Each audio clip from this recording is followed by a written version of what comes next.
Bonjour à tous. Bonjour Priscilla. Bonjour Nous Hélène. nous avons, euh, nous avons prévu de faire cette vidéo sur l'exercice des trois questions de Lucky Bart pour une vie heureuse. Alors, Lucky Bart avait proposé cet exercice en se centrant sur trois dimensions. Lui, il avait comme, j'ai envie de dire, ce qu'il disait, c'est que les personnes avec des traumatisations chroniques, avec des, des affections chroniques, peuvent être amenées à, j'ai envie de dire, se recentrer dans une posture d'impuissance, d'immobilité, où ils n'osent plus faire de pas, parce qu'ils ont souvent eu des espoirs déçus. Ça s'est combiné avec le mot désespoir. Bah oui, souvent ils ont des moments de désespoir. Et Giovanni Liotti vient confirmer cela en disant que pour les personnes traumatisées complexes, leur manière d'envisager l'avenir euh, se fait de manière particulière, c'est-à-dire souvent ils s'attendent à ce que les traumatismes, surtout relationnels, recommencent. Et du coup, ça amène des personnes, quand les, les symptômes post-traumatiques deviennent envahissants, à ne plus oser se projeter dans l'avenir, à ne plus oser formuler des objectifs, à ne plus, j'ai envie de dire, à vraiment être dans cette étriqué, immobilisé. Et j'ai envie de dire, et comme si se projeter dans l'avenir, c'était trop dangereux de nourrir d'espoir que les choses aillent changer. Et comme pour se prémunir, le fait d'être déçu trop douloureusement. Voilà, donc il appliquait ces questions surtout avec des personnes qui souffrent de dépression, mais toute affection chronique. Moi, j'applique, je ne sais pas comment toi tu fais, mais j'applique cet exercice volontiers avec des personnes qui ont des traumas complexes, quelle que soit la comorbidité qui s'ajoute finalement. Oui, c'est vrai. Je le pratique aussi de façon transversale finalement, parce que c'est un exercice qui est tellement tant facile à appliquer que il produit des effets aussi vachement positifs. Donc, Oui, ouais, je oui. généralise. Alors, ce qu'il disait, c'est que pour créer une nouvelle habitude, j'ai envie de dire, pouvoir regarder les choses qui marchent, qui vont bien, ça demande vraiment une décision délibérée et consciente de la personne. C'est-à-dire, et c'est dans ce but-là qu'il a proposé ces trois questions. Alors, ce sont trois questions où d'abord, il va questionner les personnes sur une petite chose, la plus petite chose possible qu'ils ont pu faire et qui a pu les satisfaire. Il dit la première chose dont il faut avoir accès, dont il faut reconstruire l'accès dans la vie quotidienne, c'est le sentiment de satisfaction. Et une fois que ça c'est accessible, eh bien, se projeter dans l'avenir redevient possible. C'est comme si oser refaire un pas redevenait possible.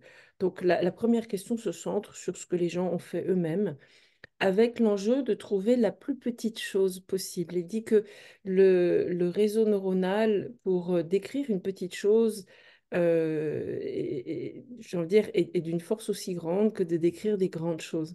Mais le fait de décrire les grandes choses, nous sommes dans une société où peut-être ça va changer avec ce qui se passe autour du climat, autour du changement paradigmatique, mais nous sommes encore dans une société où nous voulons toujours plus loin, toujours plus fort, toujours plus beau, toujours... Enfin voilà, nous sommes dans cette surenchère. Alors lui, il a utilisé cette notion de surenchère par le bas, en disant, essayons de trouver la plus petite chose qui nous satisfait encore. Alors si on ne trouve pas de petites choses, on a le droit, et qu'on a des grandes choses à disposition, bien sûr, on a le droit. On a bien sûr le droit de les citer. Et puis la deuxième question tourne autour de tout ce qu'on a pu observer chez quelqu'un d'autre, que quelqu'un d'autre a fait et qui nous a satisfait. Et dans cette deuxième question, évidemment, il rejoint l'implication de la personne et dit: et comment vous avez réagi de telle manière à ce que à ce que l'autre recommence à faire ce que vous faites. Et puis, quand j'ai parlé à lui qui se part, je lui ai dit, mais est-ce que c'est pas un peu manipulatoire tout ça? Il me dit, ah bon, comment tu dirais toi? Alors je lui dirais, bah, moi, si l'autre fait quelque chose qui me satisfait, ça me touche. Donc j'aurais plutôt besoin de faire savoir à l'autre et qu'est-ce que je peux dire, faire en retour pour faire savoir à l'autre que ça m'a touché. Il dit, ouais, ouais, ça c'est de la manipulation féminine. Enfin voilà, c'était sa boutade. Il dit, bon, il dit, mais... Alors il m'a encouragé de proposer les deux parce que euh, voilà, il dit soit les personnes sont pragmatiques et dit voilà, qu'est-ce que je peux faire pour que l'autre commence à faire ce qui m'a satisfait, soit je peux, j'ai envie de dire, choisir le chemin de dire comment je peux faire savoir à l'autre que ça m'a touché ou je l'ai remarqué qu'il a fait quelque chose qui m'a satisfait et ça m'a satisfait. Et puis la troisième question tourne autour simplement des choses qui sont pas si mal dans la vie quotidienne, qui n'ont peut-être pas rien à voir avec un autre, avec moi, mais qui sont pas mal quand même dans l'environnement, qui voilà. Donc, est-ce que tu serais d'accord, Priscilla, qu'on puisse montrer comment va cet exercice? Ouais, je suis d'accord. Allons-y. D'accord, tu es d'accord de répondre aux questions et moi je les pose. Ok, Ok. parfait. Alors, Priscilla, depuis ce matin, on est le matin. Depuis ce matin, est-ce qu'il y aurait une petite chose que tu as pu faire dont tu peux dire que tu es satisfaite? Une petite chose. Oui, on est le matin. Il n'y a pas eu beaucoup d'événements ce matin. Hmm, Quand tu t'es levée, tu as fait quoi? Quand je me suis levée, bah, immédiatement, j'ai dit bonjour à ma famille. Est-ce que tu es satisfaite de ça? Oui, oui, oui. Parce que je l'ai fait, je veux dire, pour chacun d'une façon différente. Et puis j'aime beaucoup faire cela. C'est vrai, c'est mon quotidien. Mhm. Quand tu penses à ce matin, quand tu as dit bonjour à chaque membre de ta famille de manière différente, qu'est-ce que tu Mhm. ressens dans ton corps? Qu'est-ce que tu remarques? Bah, j'ai tout de suite envie de sourire. Enfin, je sens ici. Mhm. Et j'ai un petit truc dans le ventre. D'accord. Tu peux juste te centrer sur ton sourire Mhm. et prendre une grande respiration. Moi, je respire avec toi. Est-ce que tu notes des choses qui se modifient pour toi? Euh, Ça s'amplifie un peu. Ça s'amplifie, puis ça se diffuse un peu au niveau du visage. Mhm. Et là, je rescanne, tu vois, en détail. Ouais, Voilà, je voyais l'expression des uns, des autres, enfin le décalage dans le réveil, comme si comme si je revisitais dans le détail, effectivement. d'accord. Et au niveau du ventre, c'est comment? C'était vraiment fort au moment de l'évocation. Là, ça s'est calmé. C'est très calme. C'était une émotion? C'était quelque chose de dérangeant? Non, c'était pas dérangeant. C'était plutôt un peu le pétillement que je D'accord. sens pas tous les matins. J'aimerais bien le sentir tous les matins, mais là, je dois dire, juste en évoquant cette réalité de ma vie, paf, j'ai eu ce pétillement dans le ventre. D'accord, d'accord. J'ai fait le choix de ne pas aller questionner ça avant parce que je ne savais pas si c'était positif ou négatif.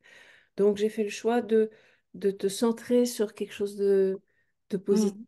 et puis d'amplifier ça et après d'aller voir comment ça se passe dans ton ventre et les questionner, est-ce que c'était positif, négatif. Si ça avait été négatif, ben, on aurait continué à accentuer sur des choses positives et le négatif s'évanouit de lui-même puisque ce n'est pas un outil de confrontation. Si ça, et dans la mesure où c'est positif, on peut en profiter. Enfin, tu peux en profiter, bien sûr. Et j'ai le sentiment que ça rend encore plus conscient l'exercice que tu as fait. Mhm. Est-ce que c'est juste de dire ça?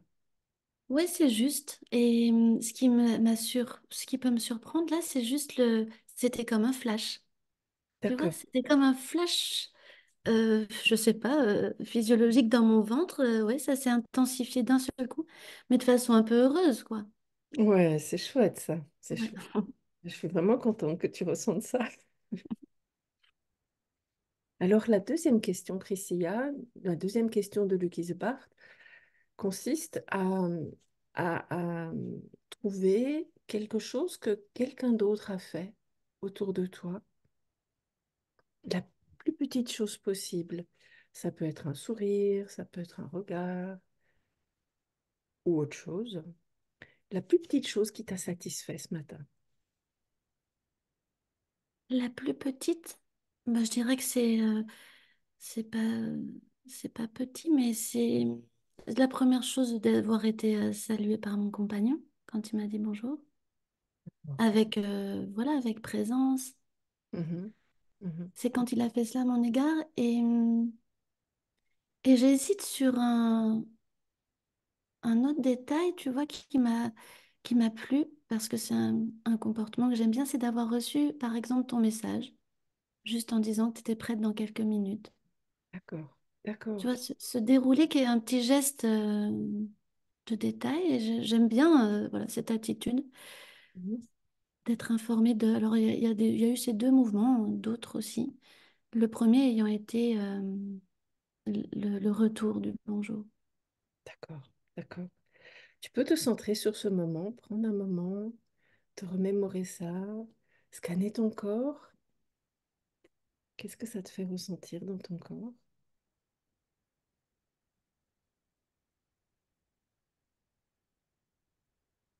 Là, ça me fait sentir, c'est plutôt plus dense. D'accord, Ça d'accord. pose mes épaules. Ok, laisse-toi sentir ça. On prend une grande respiration ensemble.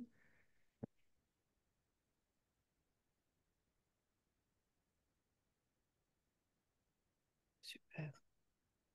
Et on va prendre, je te propose la version Lucky's Bar d'abord.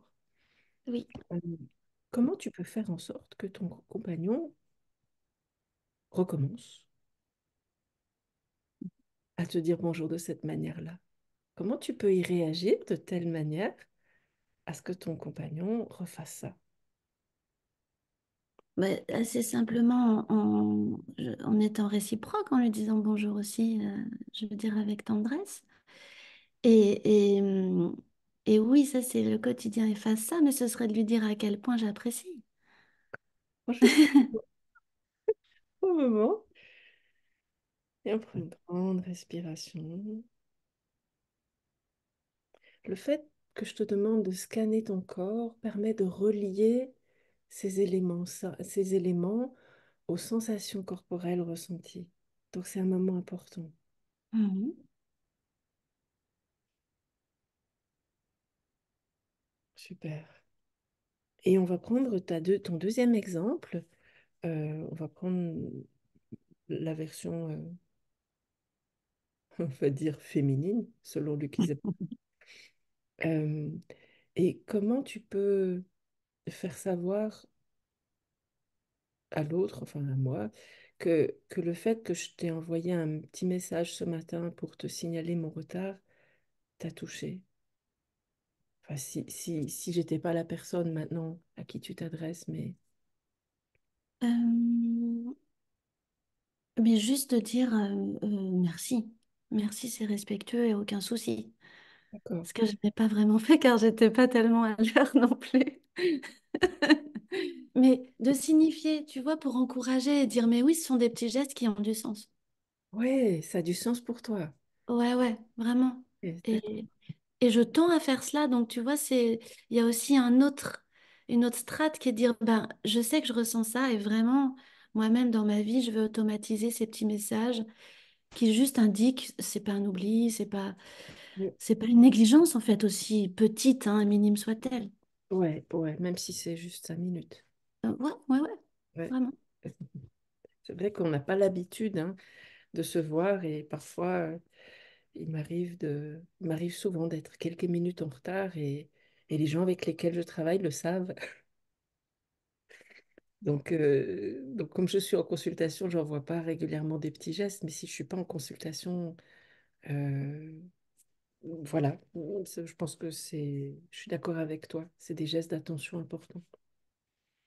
Oui, oui, ça met une petite note, une saveur qui est agréable, vraiment.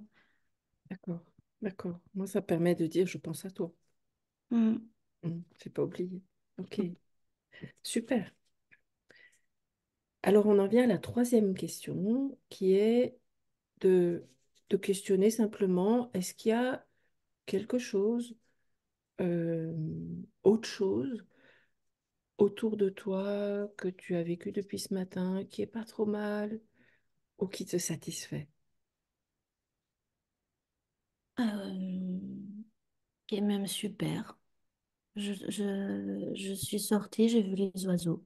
Enfin, ouais, juste devant mon bureau. Ouais. Les tourterelles étaient postées au soleil. Mhm. Et je trouve ça super. Mhm. Tu penses à ça, tu regardes cette image et je t'invite à prendre une grande respiration.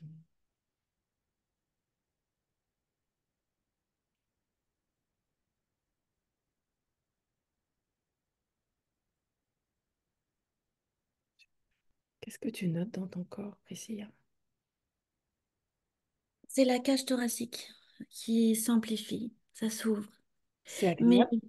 ouais, c'est agréable, mais j'ai immédiatement pensé à mes journées de travail. D'accord, Parce que c'est aussi quelque chose que j'aime quand je travaille beaucoup, voilà, avec les patients et hop, j'observe les oiseaux et donc il y a cette tonalité, c'est comme vraiment, c'est positif, c'est agréable, c'est une envolée, tu vois, c'est une sortie vers la fenêtre. Mais du coup, j'ai repensé à ma situation professionnelle. d'accord. Ça a immédiatement ramené enfin, les dernières journées intenses, tout simplement. Ouais, Donc j'ai eu deux mouvements. d'accord. Et c'est désagréable de penser à tes journées de travail, même si elles sont intenses? Non. euh, Ou est-ce que c'est ça met dans ta journée de travail quelque chose de ressourçant? Ça met, alors oui, vraiment, c'est un élément ressourçant. Mhm. Mais donc, ce qui est tout de suite arrivé, et là, c'est la reprise, tu vas faire attention à Ah, tes ressources. Donc, j'ai eu d'un seul coup une petite injonction de dire, mais non, donc c'est positif, mais pas loin, c'est pas... il y a un petit élément qui n'est pas très loin de dire faire attention aux journées trop intenses. ouais. Est-ce que ça, c'est un bon conseil de Oui, toi à toi? Alors, je t'encourage à prendre ce moment, de savourer ça, de revenir vers cette image si apaisante des tourterelles au soleil qui te rappelle quelque chose d'important pour toi, si je comprends bien. Je te propose qu'on prenne encore une respiration pour fixer ça en mémoire long terme.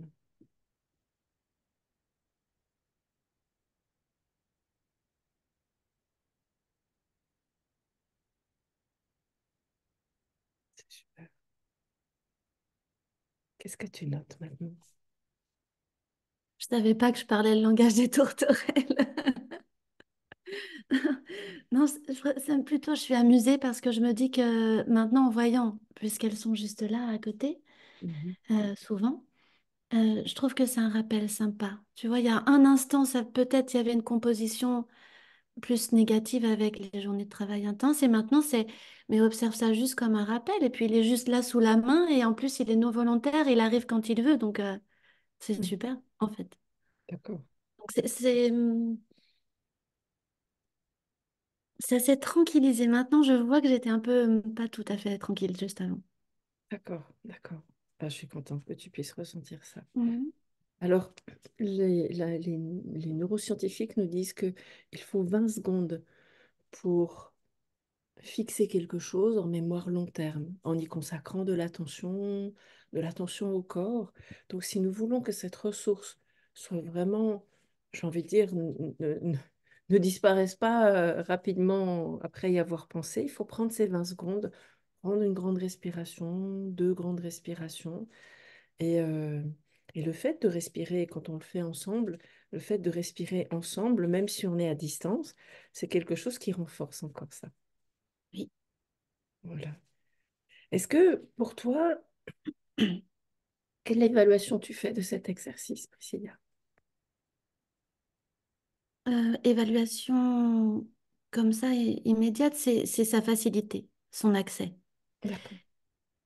Et, et, et oui, je dois dire le fait que de mettre de l'attention sur un détail, je trouve que c'est une chance inouïe parce que si on a une vision trop globale, ben voilà, on peut vite retomber dans des difficultés ou des évocations qui sont pas simples, Mhm. des choses plus nuancées, mais le détail, il a une espèce de force d'évocation.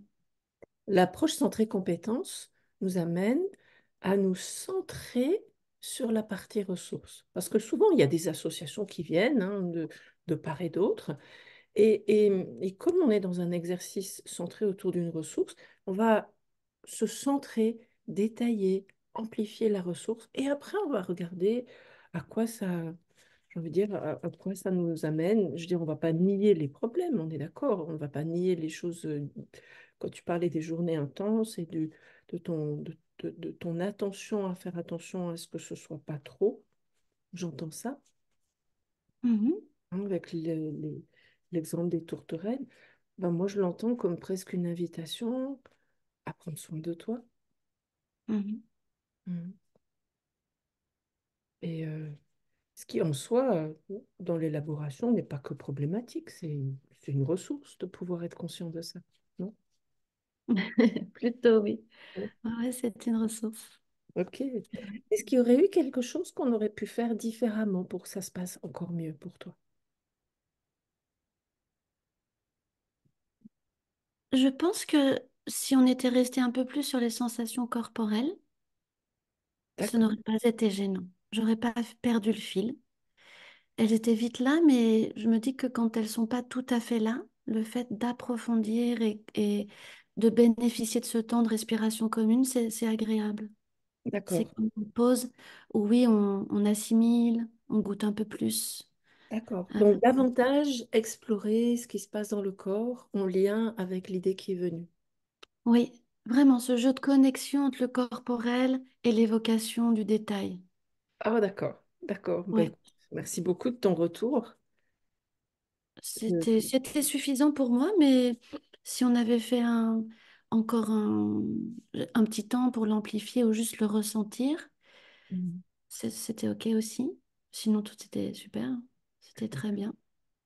Bon. Bah, écoute, merci à toi Avec plaisir. et merci de nous avoir aidé à pouvoir montrer cet exercice si important euh, pour qu'on puisse le partager avec le plus grand nombre, tous ceux qui souhaitent le faire. Oui, sans hésiter. Il faut le faire.